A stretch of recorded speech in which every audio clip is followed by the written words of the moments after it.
माय Konkan subscribe करण्यासाठी लाल बटनवर click करा आणि त्यानंतर येणाऱ्या बेल आयकॉनवर क्लिक करून सर्व अपडेट्स आपल्या मोबाईलवर मिळवा। कोकणातील लोकप्रिय चॅनल माय कोकणवर पहा धुमस चक्री लोकसभेची, स्पॉन्सर्ड बाय दापोली ऑनलाईन। कोकणामध्ये लोकसभेची धुमस चक्री सुरू झाली आहे आणि सर्व उमेदवार आता प्रचाराला लागलेले आहेत। आपल्यासोबत रत्नागिरी सिंधुदुर्ग मतदारसंघाचे काँग्रेसचे उमेदवार नवीनचंद्र बांदिवडेकर आहेत, त्यांच्याशी आपण बोलणार आहोत। एकंदरीत काँग्रेसची या मतदारसंघातली स्थिती आणि त्यांच्या समोरची आव्हानं या सगळ्या विषयांवर आपण सविस्तर बोलणार आहोत। सर, माय कोकणमध्ये तुमचं स्वागत आहे। तुम्ही रत्नागिरी सिंधुदुर्ग मतदारसंघामध्ये काँग्रेसचे अधिकृत उमेदवार म्हणून प्रचार करता आहात। तुम्हाला अपेक्षित यश इथे मिळेल अशी आशा आहे का तुम्हाला? निश्चित आशा आहे, म्हणूनच काम करतो आणि ही तिरंगी लढत होईल। त्या लढतीत यश हे आमच्या पदरात येईल आणि म्हणूनच पक्षाने पण मला जी जबाबदारी जी दिलेली आहे ते फार विचार करून दिलेली आहे। त्यामुळे पक्षाचा पण मी पहिला आभार मानतो, त्यांनी माझ्यावर विश्वास दाखवलेला आहे आणि निश्चितच आम्ही ही बाजी मारणार। सर, पण काँग्रेसची जी स्थिती आहे, म्हणजे आपण जर विधानसभेची जर स्थिती आपण बघितलीत तर रत्नागिरी मतदारसंघामध्ये जवळपास 5 ते 6 हजार मतं फक्त मिळाली होती आणि इथे शिवसेना खूप पुढे होती। तर अशा स्थितीमध्ये तुमची जी मदार असणार आहे मतदारांची, ती कुठल्या आधारावर असणार आहे आणि तुम्ही काय प्लॅनिंग केलं? काय सगळंच प्लॅनिंग आपण खोलून सांगू शकत नाही। काही राजकारणातले काही गोष्टी गुप्तपणे करावे लागतात आणि त्यामुळे सगळ्याच पत्ते आम्ही काय करणार आहोत हे आताच सांगितलं तर समोरचे जे आमचे प्रतिस्पर्धी आहेत ते त्याच्यावरती काउंटर करणारे त्यांचे गोष्टी करतील। त्यामुळे ती गोष्ट मी उघडपणे नाही सांगणार, परंतु एक गोष्ट निश्चित सांगेन की त्यावेळची जी परिस्थिती होती ती आणि आजच्या परिस्थितीत फार बदल झालेला आहे। त्यावेळची परिस्थिती ही प्रतिकूल होती काँग्रेसला, पण आता ती हळूहळू अनुकूल होत चाललेली आहे। हा एक फरक आहे। त्यावेळेला ती मोदी लाट होती, आता ती मोदी लाट राहिलेली नाही आहे, ही दुसरी गोष्ट आहे। आणि राहुल गांधींचे आता ज्या सभा होत आहेत त्या फार मोठ्या प्रचंड प्रमाणात त्याला प्रतिसाद मिळतो आहे युवकांचा खास करून, आणि देशातली जनता ही काँग्रेसला हळूहळू परत स्वीकारते आहे असं चित्र दिसतंय। कारण जी गेलेली राज्य होती ती परत काँग्रेसने मिळवलेली आहेत। त्याच्यातनं चित्र स्पष्ट होते की काँग्रेसबद्दलचं लोकमत आता चांगलंच बदलत चाललेलं आहे।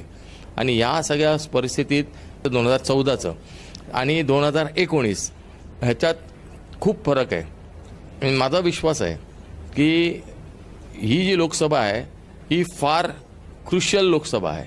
म्हणजे कोणीही त्याला सहज असं म्हणणार नाही, जे प्रतिस्पर्धी आहेत तेही म्हणणार नाहीत की आम्ही सहज जिंकू। मीही म्हणत नाही आम्ही सहज जिंकू। संघर्ष हा होणारच आहे, पण संघर्षाबरोबर विजयाची जी गणित आहेत त्या गणितांमध्ये आम्ही कुठेतरी 30-40 हजार मतांनी पुढे जाऊ। 30-40 हजार मताने तुम्ही पुढे जाऊ असं म्हणताय। स्थिती अशी होती 2014 साली की विनायक राऊत हे जवळपास 1.5 लाख मतांनी निवडून आले होते आणि तेव्हा जे सध्या स्वाभिमानचे उमेदवार आहेत ते काँग्रेसमध्ये होते आणि आता अशी स्थिती आहे की त्यांचा वेगळा पक्ष झालेला आहे, म्हणजे जी काँग्रेसची मतं होती ती सुद्धा बाजूला गेलेली आहेत। मग हे 30,000चं तुम्ही जे प्लस म्हणताय ते कुठल्या आधारावर? तुम्ही भंडारी समाजाचे नेते आहात, 3.5 लाख मतं भंडारी समाजाची आहेत, या आधारावर तुम्ही हे म्हणताय? साहेब, कसं आहे, मी आज एक लोकसभा लढवतोय, त्याच्यामुळे मी भंडारी समाजाचा नेता आहे, मी ओबीसीचा नेता आहे आणि म्हणून मी येणार आहे निवडून असं सांगणं उचित नाही। कारण मी जर इथे खासदार म्हणून निवडून आलो तर माझं कर्तव्य आहे की सर्वांना समान न्याय देणे, समान नजरेने सर्वांना बघावे आणि ते मी करणार, तो धर्म पाळणार। त्यामुळे तो लोकशाही धर्म आहे। लोकशाही धर्मामध्ये मला सर्वांसाठी काम इक्वल करावं लागेल। ज्यांनी मला मतं दिली त्यांच्यासाठी सुद्धा, ज्यांनी मला मतं नाही दिली त्यांच्यासाठी सुद्धा मला काम करायचं आहे। 14,40,000 मतदार आहेत आणि हा भौगोलिकदृष्ट्या फार मोठा मतदारसंघ आहे। तर इथे तो माझा आहे आणि हा माझा नाही असं गणित माझ्या मनात, कारण माझा मूळ पिंड हा सामाजिक कार्यकर्ता म्हणून आहे।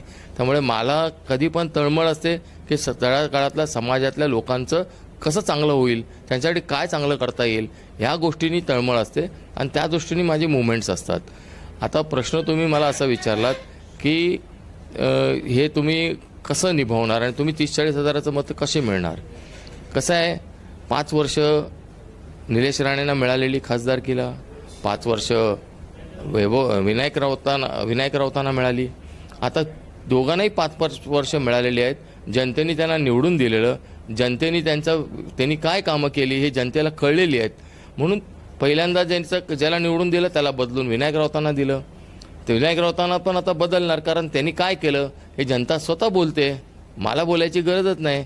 प्रत्येक जणाच्या तुम्ही कुठलेही तुमचे एक्झिट पोल असतात त्याच्यातनं तुम्ही माहिती काढत असतात की काय कौल आहे मतदारांचा. त्याच्यात तुम्हाला दिसून येईल मतदारांचा कौल काय आहे. त्याच्यामुळे आज परिस्थिती बदललेली आहे आणि या बदललेल्या परिस्थितीचा जर प्रेफरन्स कोणाला आहे तर प्रेफरन्समध्ये लोक माझं नाव घेत आहेत.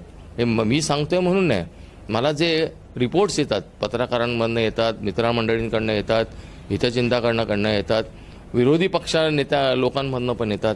त्याच्यामुळे ते फीडबॅक जे मिळतं त्याच्या अनुषंगाने मी तुम्हाला हे सांगतोय की हा बदल होणार. एक थोडासा याच्याशीच रिलेटेड एक प्रश्न असा आहे की तुम्ही काँग्रेस पक्षाचे उमेदवार झालात. म्हणजे अनेक लोकांना अपेक्षित नव्हतं की तुमचं नाव घोषित होईल, माहीत पण नसेल कदाचित. तुम्ही काँग्रेसमध्ये कधी आलात? तुम्ही काँग्रेसमध्ये किती वर्षापासून कार्यरत आहात? कारण मधल्या काळात काँग्रेसमध्ये आम्ही तुमचं नाव ऐकलेलं नाही आहे. काय माहिती आहे, तुमचा प्रश्न फार उचित आहे. याचं कारण असं आहे, मी पहिलं सर्वप्रथम माझं राजकीय हे चालू झाले कारकीर्द ती 1995 साली मी भारतीय जनता पक्षाचं काम सुरू केलं आणि 10 वर्ष मी सलग भारतीय जनता पक्षाचं काम करताना जिल्ह्याचा उपाध्यक्ष म्हणून काम पाहत होतो. आणि तिथलं जे विद्यमान त्यावेळचे आमदार होते आप्पासाहेब गोगटे, हे मला स्वतः त्यांच्या गाडीत बसून फिरवायचे आणि आपला वारस म्हणून सांगायचे. म्हणजे मी ह्याच्याबद्दल तुम्हाला सांगतोय का मनाची स्टोरी नाही सांगतोय. तुम्ही जर चौकशी केलीत तर लोक तुम्हाला सांगतील, हो बांदिवडेकरांना आप्पा फिरवायचे आणि आपला वारस म्हणून पण सांगायचे. परंतु राजकारणात गॉडफादर नसल्यामुळे वारस हा त्याचा प्रत्यक्षी होऊ शकेल असं नसतं. त्यामुळे मला ती संधी 2 वेळा हुकल्यामुळे मी नाराजच होतो. पण जेव्हा वेळेला नारायण राणे हे शिवसेनेतनं काँग्रेसमध्ये ज्यांनी प्रवेश केला 2005 साली, त्याच वेळेला मी सुद्धा भारतीय जनता पक्ष सोडून त्यांच्या पाठून त्यांच्याबरोबर काँग्रेसमध्ये गेलो आणि 2005 ते 2008 इथपर्यंत मी सक्रिय कार्यकर्ता म्हणून काम केलं काँग्रेस पक्षाचं. आणि त्याच्यानंतर बऱ्याचशा गोष्टी अशा घडल्या, त्या आता मी विधान करू इच्छित नाही, पण अशा काही गोष्टी घडल्या ज्याच्यामुळे मला ते राजकारण सोडून द्यायची इच्छा झाली आणि मी राजकारण सोडून केवळ आणि केवळ समाजकारणात राहिलो आणि समाजाचेच कामं करत राहिलो. त्यामुळे हां सर, बरोबर आहे. तुम्ही 2008 नंतर सामाजिक क्षेत्रामध्ये कार्यरत होतात. तुम्ही भंडारी समाजाचे अध्यक्ष म्हणून काम केलं, तेही देश पातळीवर. तर यामध्ये माझा प्रश्न हाच आहे की मग तुम्हाला जी उमेदवारी मिळाली ती काँग्रेसची गरज म्हणून मिळाली, तुमची गरज म्हणून मिळाली, नक्की काय झालं? प्रत्येकाची गरज आहे हो. आज विद्यमान जो सत्ताधीश पक्ष आहे त्यांचा खासदार आहे त्यांची पण गरज आहे, त्यांना पण परत निवडून यायचं आहे. निलेश राणे आहेत स्वाभिमानचे, त्यांना पण निवडून यायचं आहे, त्यांची पण गरज आहे. तर इथे काँग्रेसला पण गरजच आहे. पण त्याच्यामध्ये तुल्यबळ असं त्यांना उमेदवार माझ्यामध्ये दिसला की हा माणूस प्रभाव पाडू शकतो आणि हे चेहरा दोन्ही जिल्ह्यांमध्ये चालू शकतो, हे दिसल्यामुळेच काँग्रेसने माझा विचार केला. आणि त्याचबरोबर आमची सुद्धा गरज आहे. आम्हाला कधी संधी मिळणार राजकारणात? आम्ही त्या प्लॅटफॉर्मवरती जाऊन आम्ही लोकसेवा कधी करणार? आणि माझी मनोमन इच्छा आहे की राजकारणाचा उपयोग समाजकारणासाठी करावा आणि इथल्या जनतेचा जास्तीत जास्त कसा फायदा होऊ शकेल ह्या दृष्टीने ह्या प्लॅटफॉर्मचे मी उपयोग करण्याची इच्छा आहे. त्यामुळे दोघांची गरज आहे. सर, मधल्या काळात तुमचं नाव खूप कॉन्ट्रोवर्शियल झालं, वादग्रस्त ठरलं. तर एकंदरीत सनातनचा तुमचा काय संबंध आहे? तुम्ही 2-2दा मोर्चे काढलेत आणि त्याचं नेतृत्व केलं आणि काँग्रेस म्हणतं की आम्ही सनातनचे विरोधक आहोत, असं कसं होऊ शकतं? हे बघा, पहिली गोष्ट म्हणजे माझा सनातनशी काडी मात्राचा संबंध नाही. जे मोर्चे काढले ते मी नाही काढले किंवा आमच्या समाज संघटनेने काढले नाहीत, हे मी तुम्हाला म्हणजे ठासून सांगतो. वैभव राऊत जेव्हा त्यांना ATSने अटक केली त्यावेळेची जी परिस्थिती निर्माण झाली त्या परिस्थितीच्या अनुषंगान हे सगळे प्रसंग आले आणि जे मोर्चे निघाले किंवा जे काय सभा झाल्या त्या केवळ आणि केवळ सनातनच्या नव्हत्या. त्याच्यात अनेक समाज संघटनेचे लोक होती, त्यातली आमची एक संघटना होती अखिल भारतीय भंडारी समाज महासंघ. आणि हा मुलगा वैभव राऊत हा गेले 7-8 वर्ष आमच्या समाजाशी निगडीत होता, तो त्या विभागात चांगलं काम करायचा समाजाचं, म्हणून आमचा आणि त्यांचा संबंध हा असणारच, स्नेहसंबंध होताच. पण ज्या पद्धतीने अटक झाली त्यावेळेला ज्या परिस्थिती निर्माण झाली, वैभवरावची आई आणि त्याची मिसेस यांना ATSनी अक्षरशः म्हणजे एकही लेडी कॉन्स्टेबल नसताना पहिले घरात ते आले, त्यांनी शोध चौकशी काय ती केली, त्याच्यानंतर वैभवरावला जेलमध्ये टाकलं आणि नंतर ह्या दोघांचे मोबाईल काढून घेऊन ह्यांना दोघींनाही त्यांनी रूममध्ये टाकलं आणि नंतर काय ते घरात ते झाडझडती करत होते. हा विषय जेव्हा आम्हाला आमच्या समाज बांधवांनी सांगितला तेव्हा आम्ही त्यांना भेटायला गेलो. प्रत्यक्षात आम्ही त्या बाजूला आलो आणि ते आम्ही भेटायला गेलो. नंतर ज्या गोष्टी कळल्या त्याच्यातनं सहानुभूती निर्माण झाली आणि सहानुभूतीपोटी आम्ही तिथे गेलो आणि ती सहानुभूती आमच्या समाजाचा जर एखादा घटक त्याच्यावर जर अन्याय होतोय अशी जर तिकडे वातावरण निर्माण झालेलं असेल तर त्याला सहानुभूती ही मिळणारच आहे. केवळ आम्हीच सहानुभूती, समजा मी नाही गेलो असतो तर तिकडे हजारो लोक होते, त्यांची सहानुभूती होती म्हणून ते आले ना. मी एकट्याने तिकडे फक्त मी एक निमित्त आहे, एक पदाधिकारी आहे, एक पद आहे माझ्याकडे म्हणून मी तिथे पोचलो आणि सहानुभूती दाखवतो आणि माझ्या समाजाच्या कार्यकर्त्यासाठी त्याचा नेता उभा राहतो हे पण तिथे सिद्ध होतं. उद्या वेळ प्रसंगी कोणावरती असा कुठला प्रसंग आला तर त्याचा नेता त्याच्या पाठीशी उभा राहायला पाहिजे. आज माझ्यावरती हा प्रसंग आला तर आमचे नेते माझ्या पाठीशी उभे राहिले, सच्चाईचा त्यांनी अभ्यास केला आणि मला क्लीन चिट दिली पक्षाने. त्याच्यासाठी पूर्ण दोन्ही जिल्ह्यातल्या पदाधिकाऱ्यांचे त्यांनी पत्र मागवली, तुम्हाला काय वाटतं ते कळवा. तर सगळ्या पदाधिकाऱ्यांनी, दोन्ही जिल्ह्यातल्या पदाधिकाऱ्यांनी पत्र लिहून कळवलं. काँग्रेस राष्ट्रीय पक्षाच्या सर्व हायर अथॉरिटीला पण कळवलं की एकदम स्वच्छ चारित्र्याचा माणूस आहे, याचा काडी मात्राचा सुद्धा संबंध नाही. कारण मला जवळून ओळखतात ते सगळे. मी जरी राजकारणात नसलो तरी समाजकारणामुळे मला जवळून ओळखतात आणि जर माझा आणि सनातनचा काय संबंध असता तर तो दिसला असता ना लोकांना. आणि पोलीस रिपोर्टमध्ये कुठे काही आलंच नाही आहे, असं तर ते मिळणारच होतं.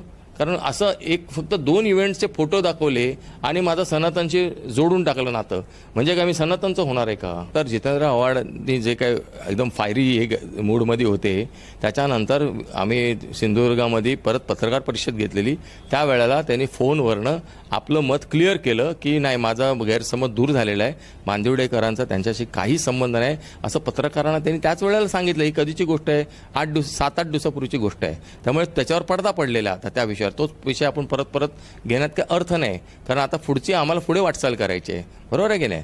त्यामुळे म्हणजे आता पुढचा विषय तुम्ही बोलताय म्हणून विचारतो की तुमच्या डोळ्यासमोर, तुमच्या नजरेसमोर काय विजन आहे? तुम्ही कोकणाला काय विजन देणार आहात? बघा, कोकणाला विजन द्यायचं काम आधीच्यांनी केलं पण ते अपूर्ण केलं. आता इथे असे प्रकल्प 18 वर्षापूर्वी त्यांचं नियोजन झालेलं आहे, ते नियोजन झालेले प्रकल्प राबवलेच गेले नाहीत. उदाहरणार्थ कोयनेचं पाणी किंवा इथली जी धरणं झाली त्या धरणांना अपुरे फंड पडले, ते फंड परत आणून ते धरणं पुरी केली गेली नाहीत. त्याच्यातनं कालवे काढले गेले नाहीत. ते कालवे काढले तर इथला जो भूप्रदेश आहे, शेती जी फक्त वर्षातनं एकदा होते ती 2दा-3दा होऊ शकेल. तर त्याच्यामुळे इथला जो माणूस भूमिपुत्र आहे त्याला मोलमजुरी करण्यासाठी दुसऱ्या शहरात जायची गरज नाही. तो आपल्या शेतात काम करेल, इथेच पिकवेल, इथेच कमवेल आणि ते विकेल आणि जगेल. तर ते गोष्टी घडणे गरजेचं आहे, कारण आपला शेतीप्रधान देश आहे. या देशाला परंपरा आहे शेतीची, तर ती शेतीप्रधान देशाची परंपरा, पाणी जर असेल तर शेतकरी जगेल आणि पाणी जर जमिनीत मुरलं तर प्रत्येकाच्या विहिरीला पाणी लागेल. आज परिस्थिती बघा, आज तुम्हाला रत्नागिरी शहरात टँकर फिरत आहेत, अशी परिस्थिती सिंधुदुर्गात आहे, रत्नागिरीत. हे का होते? सगळ्यात मोठा पाऊस पडतो चेरापुंजीनंतर 2nd नंबर कोकण आहे. कोकणातला तो पण हा जो भाग आहे, सह्याद्रीचा जो भाग आहे, इथे सगळ्यात जास्त पाऊस पडतो. म्हणजे हायेस्ट रेनफॉल भारतातला चेरापुंजीनंतर इथे होतो आणि ते सगळं पाणी समुद्रात वाहून जातं. हे काय राज्यकर्त्यांना दिसत नाही का इतके वर्ष? त्याला रोखण्याचा किंवा ते अडवण्याचा किंवा ते जिरवण्याचं का काम होत नाही? फक्त कागदावरच का गोष्टी होतात? ते कृतीत आणले पाहिजे. त्यासाठी माझं काम आहे की मी एक समाजसेवक म्हणून राजकीय प्लॅटफॉर्मवर चढल्यानंतर ते करणार की हे सगळ्या गोष्टी आमच्या लोकांना मिळतील. त्याच्यामुळे हा इथला सुजलम सुफलम हा भाग होईल.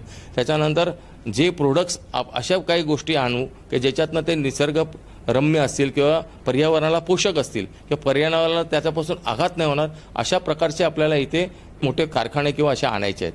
उदाहरणार्थ आपल्याला भात, जे आपल्याकडे प्रचंड भात पिकते, एकच मोठी शेती आहे ती भाताची आहे आणि कोकणच्या किनारपट्टीला ही सगळ्यांकडे भात पिकवतात आणि भाताच्या जे काड्या असतात, गवत ज्याला आपण म्हणतो, हे अक्षरशः जाळून टाकतात, वेस्ट असतं ते. थोडंसं ठेवतात गुरांसाठी, बाकीचं सगळं जाळतात. खत समजतात, जाळल्यावर खत होतं अशी त्यांचा समज आहे. पण ते आता ते समज असेल तो वेगळा भाग आहे. परंतु ते गवत जर जाळलं नाही तर त्या गवतापासून पेट्रोलला पर्याय इथेनॉल याचं प्रोडक्ट, त्याच्यातनं इथेनॉल बनू शकतं, हे आमच्या लोकांना इथे माहीत नाही आहे. तर असा प्रोजेक्ट जर इथे आला तर हा पूर्ण 2 जिल्ह्याचा जो गवताचा जो वेस्ट होणार आहे त्याच्यातनं पैसे मिळतील, दरडोई उत्पन्न वाढेल, शेतकरी अजून 4 पैसे घरात आणेल, त्याच्यामुळे त्याचं लिव्हिंग स्टँडर्ड वाढेल, त्यांच्या मुलांची शिक्षणाची पातळी वाढेल. इथे IAS IPSची 2 सेंटर उघडायची इच्छा आहे, दोन्ही जिल्ह्यांमध्ये एक, ज्याच्यामुळे आमच्या इकडचे विद्वत्ता असलेली मुलं आहेत. 100% रिझल्ट लागणाऱ्या बोर्डात सिंधुदुर्ग जिल्हा आहे, गेली 3 वर्ष सातत्याने नंबर 1 येतो आहे. म्हणजे तिकडे ब्रिलियन्सी असल्यामुळे येतो तो. तिथे जर इंटेलेक्च्युअल नसेल तर तो कसा येईल जिल्हा पहिल्या क्रमांकावर? 100% रिझल्ट लागतो, 100%नी 4-5 विद्यार्थी पास होतात. इतकं पोटेन्शियल असलेलं या जिल्ह्यात विद्वत्तेचं, त्यांना न्याय मिळाला पाहिजे. ह्या दृष्टिकोनातून शैक्षणिक विकास, कॉलेजेस प्रॉपर आली पाहिजेत, शेतीची माहिती असलेली परदेश तंत्रज्ञानाची आपल्याकडे इकडे कॉलेजेस आली पाहिजेत किंवा मार्गदर्शन आली पाहिजेत. आता जग ॲडव्हान्स होते आहे, त्याच्यामुळे visual classes, visual rooms, digital classes हे सगळे शेतकऱ्यांपर्यंत नेले पाहिजे. ते आता शाळा कॉलेज पुरती मर्यादित होते, ते कुठेतरी शेतकऱ्यांना ग्रामपंचायतीत लावले वर्ग, तर शेतकरी ग्रामपंचायतीत बसून, आपल्या ग्रामपंचायतीत बसून जगात कशी शेती केली जाते याचं मार्गदर्शन येऊ शकतील. ह्या सगळ्या गोष्टींचं मला करण्याची माझ्या डोक्यात कल्पना आहे. सर, इथे 2 मोठे प्रकल्प, एक नाणार आणि एक अणुऊर्जा प्रकल्प येणार होते. त्यातला नाणार हा रद्द झालाय आणि अणुऊर्जा प्रकल्प अजूनही इथे येणार आहे. तर तुम्ही या दोन्ही प्रकल्पांबद्दल काय तुमची भूमिका आहे, तुमचा दृष्टिकोन काय आहे? हे बघा, जे विनाशकारी प्रकल्प असतील तर ते आणण्यात का अर्थ नसतो, कारण त्याच्यातनं जर रोजगार जरी निर्माण झाला तरी पुढे कालांतराने 4थी-5वी पिढी नष्ट होणार असेल तर त्या प्रकल्पाला का अर्थच नाही. इथे हा अनेक पिढ्या त्यांचा विकास आणि उन्नती व्हायला पाहिजे. तर नाणारचा जो प्रकल्प आहे, हा ज्या प्रकल्पावरती आणणारे कोण? सत्ताधीशच. विरोध करणारे कोण? सत्ताधीशच. म्हणजे मला कळत नाही, तुम्हीच आणता आणि तुम्हीच विरोध करता, म्हणजे नेमकी तुमची भूमिका काय? इथे रोजगार नाही, तुम्ही रोजगारासाठी दुसरा काय प्रयत्न केलात का? आतापर्यंत का नाही केलात? आता सिंधुदुर्ग जिल्हा पर्यटन म्हणून घोषित झाला 20 वर्षापूर्वी. मग 20 वर्षात तुम्ही पर्यटनासाठी नेमकं काय केलं दाखवा. कुठे इन्फ्रास्ट्रक्चर आहे? प्रत्येक रस्त्यात खड्डा आहे. कसा पर्यटक तुमच्यापर्यंत जाणार? त्या ठिकाणापर्यंत समजा रिसॉर्ट झाले, टेंट झाले, रस्ते अरुंद आहेत, त्यांचं रुंदीकरण नाही. ह्या सगळ्या गोष्टींना तुम्ही कुठे हे दिलंय, महत्त्व दिलंय? तुम्ही आपलंच बघताय. विमानतळ झालेलं आहे, तुमच्याकडे परवानगी नाही, तुम्ही उद्घाटन करून बसताय. काय चाललंय? या सगळ्या गोष्टीला कंटाळून हे जे कोण आतापर्यंत निवडून आले त्यांच्या पाठी आम्हीच असायचो. समाजसेवकच त्यांच्या मागे राहायचे उभे आणि हे निवडून यायचे. आज समाजसेवकाला असं वाटतंय की बाबा हे बस झालं यांचं, आता आपणच काहीतरी करायला पाहिजे. आणि आता ही संधी आलेली अशी आहे की लोकांना पण बदल हवाय, तर बदल हा लोकांसाठी हवाय, तर लोकांसाठी आपण उभं राहायचं. सर, शेवटचा प्रश्न, मतदारांना काय आवाहन कराल तुम्ही? मतदारांना अगदी थोडक्यात आवाहन करतो, 5 वर्ष तुम्ही निलेश राणेंना दिलेत, 5 वर्ष तुम्ही विनायक राऊतांना दिलेत, 5 वर्ष फक्त मला द्या आणि हे बदल तुम्हाला 5 वर्षात मी घडून दाखवीन, याचा मला पूर्ण विश्वास आहे. तुम्हालाही तो विश्वास आहे, कारण ही तुमची जी मागणी आहे ती माझी तळमळ आहे. म्हणून मी तुम्हाला सांगेन 5 वर्षाची संधी मला द्या. धन्यवाद सर आमच्याशी बोलल्याबद्दल. आपण बघितलं की काँग्रेसचे अधिकृत उमेदवार नवीनचंद्र बांदिवडेकर यांनी कोकणासाठी काय काय आपण करू इच्छितो हे स्पष्टपणे आपल्याला सांगितलेलं आहे. आता निवडणुका ह्या 23 एप्रिलला आहेत. त्यांचे जे विचार आहेत ते तुमच्यापर्यंत पोहोचलेत का? आणि तुम्हाला अपेक्षित असलेले विकास ते करणार आहेत का? त्यामध्ये ते मुद्दे आहेत का? हे तुम्हीच तपासून घ्यायचं आहे आणि तुम्ही तुमचा निर्णय घ्यायचा आहे. मुश्ताक खान, माय कोकण, रत्नागिरी. कोकणातील लोकप्रिय चॅनल माय कोकणवर पहा धुमस चक्री लोकसभेची. Sponsored by Dapoli online. My Konkan subscribe करण्यासाठी लाल बटनवर क्लिक करा आणि त्यानंतर येणाऱ्या बेल आयकॉनवर क्लिक करून सर्व अपडेट्स आपल्या मोबाईलवर मिळवा.